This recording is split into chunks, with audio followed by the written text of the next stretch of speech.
नौशरवान और एक बूढ़ी औरत। नौशरवान बादशाह ने एक बड़ा आलीशान महल तामीर कराया और इसकी तकमील के बाद अपने वजीरों अमीरों को दिखाया और पूछा कि इसमें कोई कमी तो नहीं। अर्ज की गई कि ये महल एक ऐसा अजीम शान है कि चश्मे फलक ने भी ऐसा महल नहीं देखा होगा, मगर इसमें एक नुक्स की बात यह है कि इसके गोशे में एक झोंपड़ी है जिसके रोज़न से धुआं निकलकर सारे ऐवान को स्याह कर रहा है। इसे उठा देना चाहिए ताकि ये महल बिल्कुल बेदाग हो जाए। नौशरवान ने कहा कि ये झोंपड़ी एक बूढ़ी औरत की है जिसने सारी उम्र इस झोंपड़ी में बसर की है। अब वो कब्र में पांव लटकाए बैठी है। मैंने ये महल शुरू करते वक्त इस बुढ़िया को कहला भेजा था कि ये जगह मेरे हाथ बेच दे और मुंह मांगी कीमत ले ले, या इसके एवज जैसा अच्छा चाहे कोई मकान ले ले।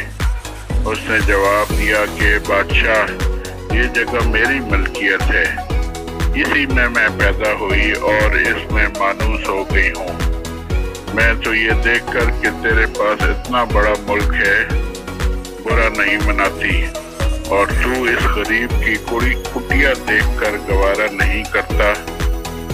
मैं इस बात से मुतासिर होकर खामोश हो गया, हत्ता कि महल बनकर तैयार हो गया। अब जो इस कुटिया से धुआं निकलकर महल को खराब करने लगा तो मैंने पैगाम भेजा कि धुआं क्यों निकालती हो? तो बोली कि अपने लिए खाना पकाती हूँ। मैंने इसके लिए भुने हुए मुर्ग वगैरह समेत खुआ अरसाल किया इस पैगाम के साथ कि ए अम्मा, मैं हर रोज तुम्हें किस्म किस्म के खाने भेजता रहूंगा, तू अपनी झोंपड़ी में आग लगाना छोड़ दे। बुढ़िया ने जवाब दिया कि मुल्क भर में कितने आदमी फाकाज़दा दिल जले रो रहे हैं और मैं बने हुए मुर्ग खाऊं, ये जायज नहीं। मैं अपने खुदा से डरती हूँ कि 70 साल तो जौ की रोटी खाई और अब बने हुए मुर्ग खाने लगूं। मेरी कुटिया को बरकरार रहने दे कि ये तेरे अदल के महल की जीनत है। उमरा जब देखेंगे कि तूने एक गरीब की झोंपड़ी पर भी हाथ डालना पसंद नहीं किया तो वो रियाया के अमलाक पर कब्जा करने से बाज रहेंगे। एक और बात भी है कि तेरा महल इस नापायदार दुनिया में कुछ मुद्दत के बाद वीरान हो जाएगा, मगर मेरी झोंपड़ी की हिकायत तेरे अदल की शायद रहेगी। लिहाजा मैंने इस बात को पसंद किया और बुढ़िया की हमसायगी को मंजूर कर लिया। इस बुढ़िया की एक गाय भी थी। वो इसे महल के फर्श पर से गुजार कर हर सुबह बाहर जंगल में चुराने के लिए ले जाती थी और शाम को वापस ले आती थी। इस आमदोरफ्त से फर्श खराब हो जाता था।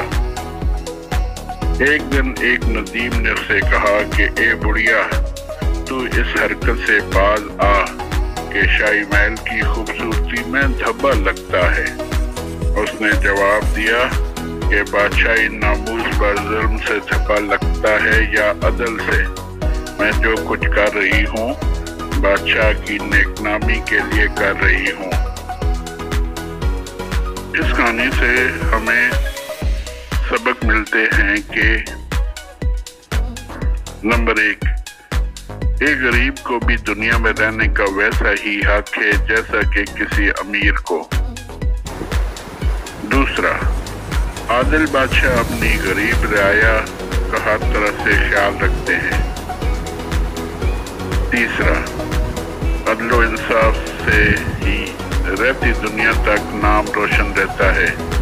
चुनाचे मज़कूरा बाला बुढ़िया से इंसाफ करने के बायस नौशरवान बादशाह का अदल व इंसाफ आज तक सुनहरी आंखों से लिखा हुआ मौजूद है।